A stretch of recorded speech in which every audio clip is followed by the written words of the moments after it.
want to start by having a look at some of the stories that are leading in the headlines in the Sunday newspapers today. So we are going to be joined now by the outgoing City Press editor, Mondli Makhanya, to take us through some of what you are seeing. Mondli, good afternoon, and thank you for your time. We're just going to show just the front pages of the various newspapers, and then we'll delve into those. So let's take a look at what is, I think on City Press, you have a piece that we want to highlight there, Mondli. It talks about dust off the Freedom Charter and let the people govern, is that title of the piece that you have written, of course, ahead of the 70th anniversary of the Freedom Charter. We will delve into your views about that in just a moment.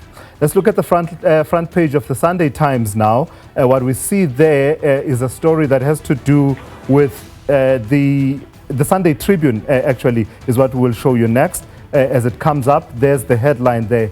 It has to do with Pienaar and his fight with Sipho Pienaar and his fight with the Prudential Authority of the South African Reserve Bank, is that story that they are reporting upon in the wake of a recent judgment that came through that is being reported upon extensively according to the Sunday Tribune there. And then let's show you what's on the Sunday World, and that newspaper at the this afternoon rather, leading with a story about the DAMP, Karabo Khakau, and the reporting there suggesting that she has been rebuked by the chief whip of the party for ancestral episodes, says that newspaper on the front page.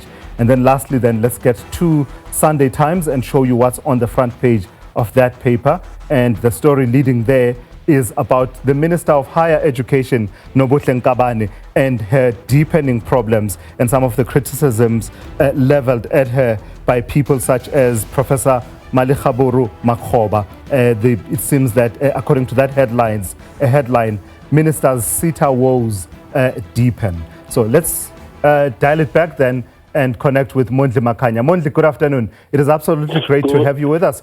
Let's start with the City Press. You guys have gone digital, fully digital, of course, so that makes it a bit difficult to have a front page to speak of, but nevertheless continue to be a leading publication in the country in terms of what you put out every Sunday.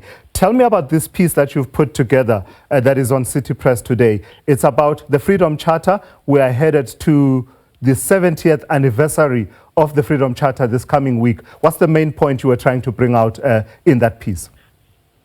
Well, as you know, back in 1955, there was what became to be called as the Congress of the People, a gathering in Kliptown, Johannesburg, and Soweto, where thousands of people gathered after a very extensive consultation process to draw up the Freedom Charter, which became the blueprint from then onwards of how South Africa would look. It was the ANC and its allied organizations basically saying, this is the ideal South Africa that we want.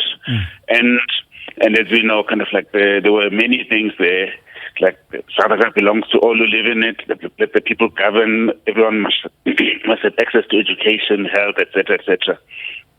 And what the Freedom Charter did was, the legacy of the Freedom Charter was that it then formed the basis for what the ANC, going to negotiations in the 90s, wanted in terms of the Constitution.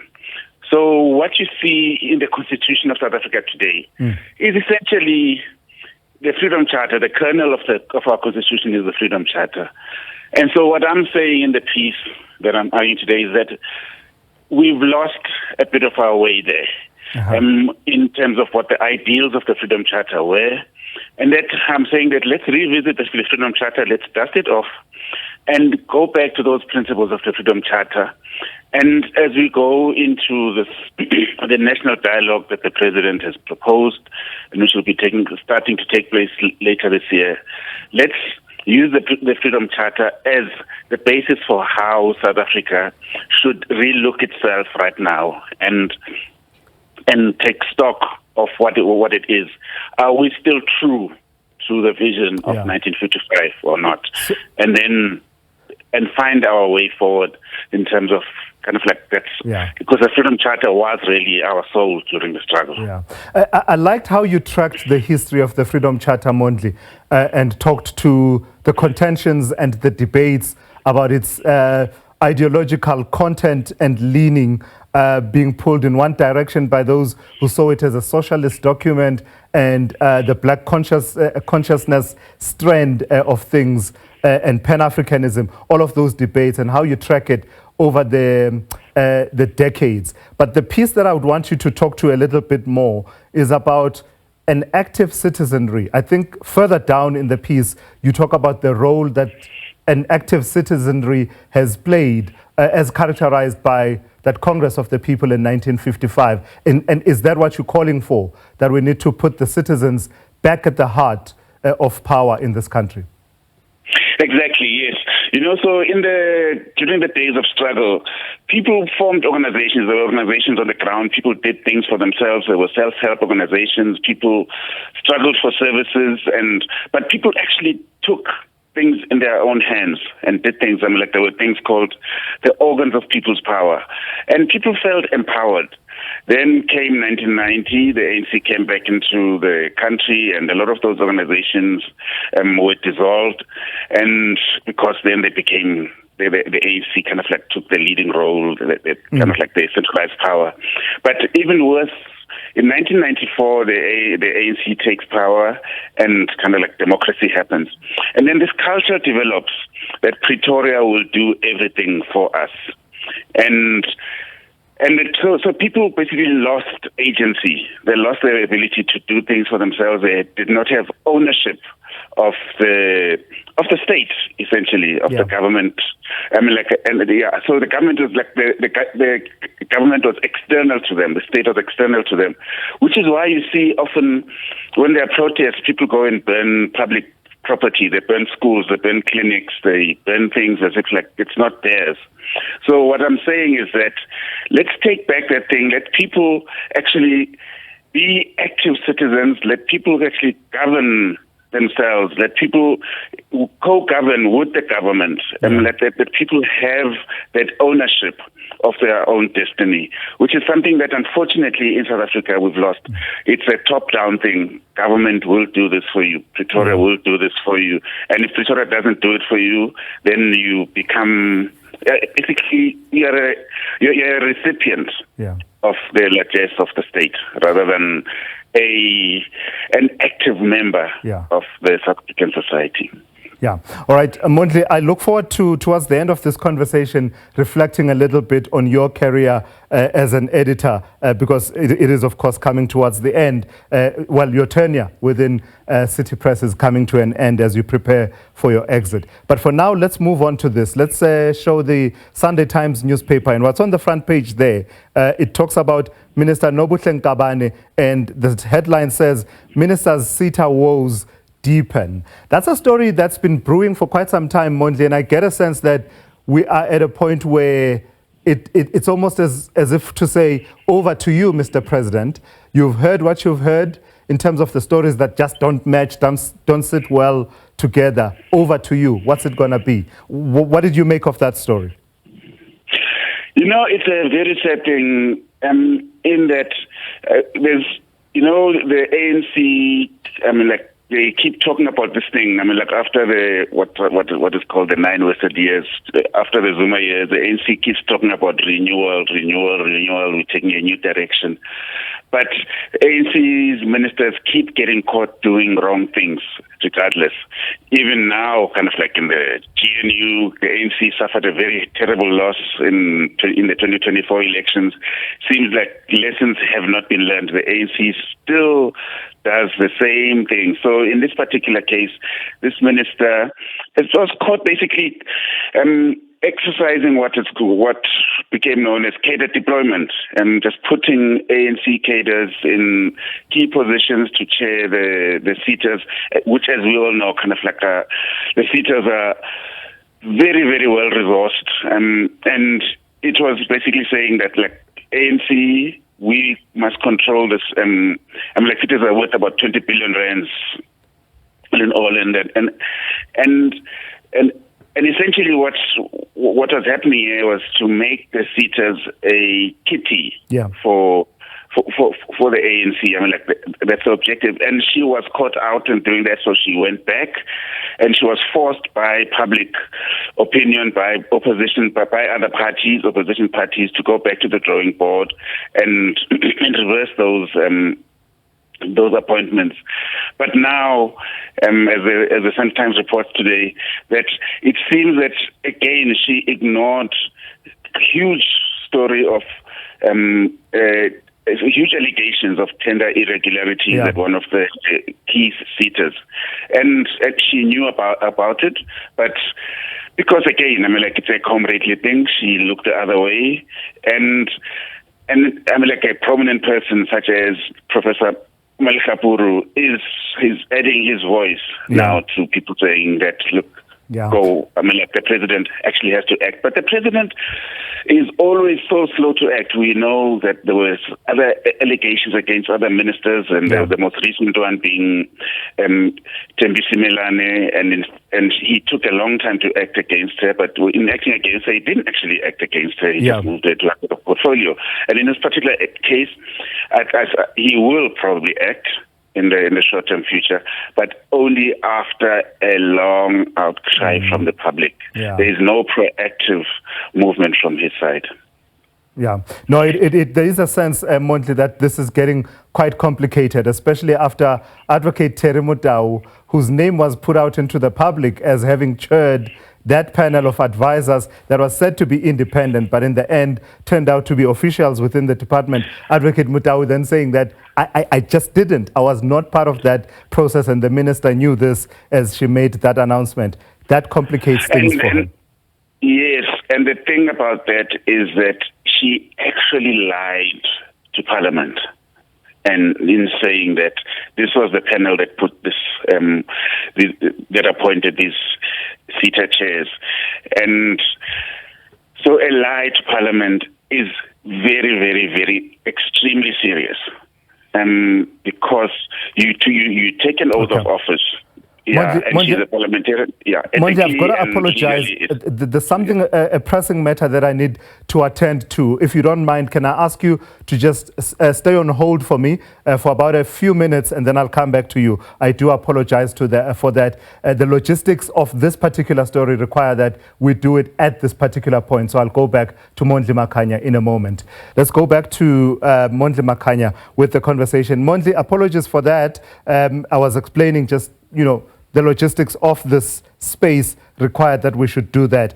Let's continue the conversation around the other newspaper headlines now. Let's look at the Sunday Tribune. They are reporting on Sipho Pityana and the fight against the Reserve Bank's Prudential Authority, and they're saying that he's been fully vindicated, and it shows that there was an agenda against him. What did you make of that story? Well, that story, it was a controversial story at the time because, as we remember, he was supposed to take over as chair of Absa Bank, and then allegations about him as chair of Anglo Ashanti Gold, then Anglo Gold Ashanti, resurfaced, and then the Prudential Authority decided that he would not be a suitable person to be the chair of Absa. But the thing, and then he took that on and said that, look, the Prudential Authority had used hearsay and an informal process to disqualify him from that. So he took the matter on head on, and as we know, he is a very tough fighter, Sipho Pityana. Yeah, and so basically in court he won, and he feels that he has been vindicated. So it's thrown up a whole lot of questions about the processes around the appointment of banking chairs and banking CEOs, because at the end of the day, the Prudential Authority, as a custodian of the financial system in South Africa, is the final arbiter on that. Should it be clearer about the processes towards appointing those people in those key positions? And I think they will now have to go back to the drawing board. Yeah. And then lastly, let's end it off. Look at their processes. Yeah. Let's end it off by looking at the Sunday World, Mondli, before we talk a bit about your career. On the front page of the Sunday World is a story that says DAMP rebuked for ancestral episodes, and it talks about the party chief whip summoning national spokesperson Karabo Khakau and reprimanding her, according to that story, for, among other things, sitting on the floor in a caucus meeting. So this is an interesting one. It will be a bit of a tricky one to navigate, won't it, Mondli, given the provisions about the rights that people have to religious conviction and cultural practice and the likes. If this story is true, this is murky waters for the DA to navigate. I think it has to be my favorite story of the whole week of all. Yeah, because like it's a classic story. So she has a calling, a spiritual calling. So and people with spiritual callings, the ancestors can come at any time. Yeah. And visit you. And it happened with her, and it happened during a caucus meeting, and the ancestors, according to the story, came and started burping, and she was sitting on the floor. And I mean, and people would say that it's because the DA is a so-called predominantly white party, they don't understand these things. But I'm wondering if that same thing happened in an ANC caucus, in an EFF caucus, would there be better understanding? I don't know. I mean, if it happened in an SABC meeting or a City Press meeting, would people understand it? Because it is an unusual thing for it to happen. So, I mean, it's going to be very difficult for the DA to discipline her for something that is beyond her control. I mean, she will be able to argue that. Look, the ancestors came at this particular point. I cannot schedule an appointment with the ancestors that they can only come to me after 7 p.m. when I'm at home relaxing. So, I mean, it's going to be a very, very tricky one for them to navigate. And there are many precedents in terms of navigating this in different spaces, of course. The military has dealt with, exceptions where one or two officers wanted to wear regalia that has to do with their religious convictions, a Muslim woman in that particular case. You've seen it with a Hindu child in the education space and the nose stud. So it's all those tricky conversations to have. Exactly. I mean, it happened in some schools where children wanted to wear spandler to school. And the school would say, no, this is anathema. We don't want this kind of thing. So I mean, South Africa is a developing society, and we're still finding ourselves, and in terms of our way we express our cultural traditions, the way we express our convictions, and I remember there was also another one where I think it was a child of Rastafarian parents. Yes. Oh, yes. So I mean, there's all those things that what is acceptable, what is not acceptable, absolutely, and in what spaces are those things acceptable and not acceptable. Right, before I run out of time, Mondli, let's turn to the lowly newspaperman with roots in Guamash. What's happening now? Why are you... you said you're not bidding us goodbye, but it is thank you. I read your goodbye piece. What's going on? You're so young, man. Where are you going? Before I say so, before you turn to me, let me just talk about you and to say welcome back. I was very happy to learn some time back that you abandoned your detour out of our noble profession. So I was very happy for you to come back. No, I'm not leaving journalism at all. I'm just leaving the editorship of City Press. I'm moving to another position. Okay. Within the Media 24 group, of which the City Press is part. I mean, it's a position called editorial director within the group. So I will be interacting with all the publications within the group. So it's a move upstairs. So my pen is not going to be thrown away. I will still continue to be writing, and I will still continue to be involved journalistically. It's just the editor's chair that I'm vacating. I've been sitting in it for the past 9 years, and I've done editorships of other newspapers elsewhere, Sunday Times, Melon Garden, etc., etc.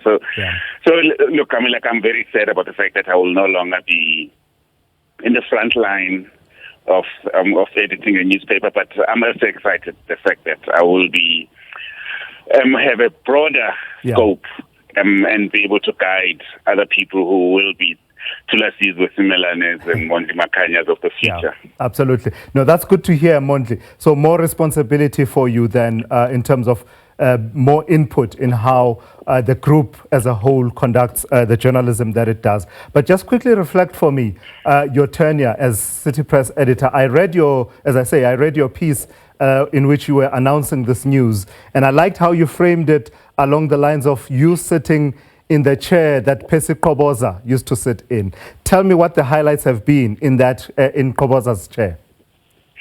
Look, I mean, what we do, and the journalistic profession, I think in this country, it's greater than it's more important than I think in many other countries, because we are so involved in this country's evolution, in reflecting what this country should become, and in also influencing what this country should become, and giving a platform for citizens and power brokers to basically influence the direction of the country, and also speak and giving voice to people in the to citizens to air their grievances, also, but also to share their hopes. Yeah. So I would say for me, I would like the highlights for me over the past the 9 years that I've been in this seat was being part of the journalistic community that took on state capture. Yeah. The country was on the edge of a cliff. If the Gupta, Zuma, etc. alliance, that cult had continued to suck, parasitically suck the blood out of South Africa, we don't know whether we would still have the country that we have, the country that we're proud of. So I'm proud that while I was sitting on that seat, we were one of the publications that were at the forefront of exposing state capture and tackling state capture. Mondli, you and I can chat the whole day, but because of time, I do have to let you go. Thank you for your time this afternoon. That's the lowly newspaperman, as he likes to refer to himself, Mondli Makhanya, the outgoing City Press editor, but he's not lost to the journalism fraternity and especially the News 24 group.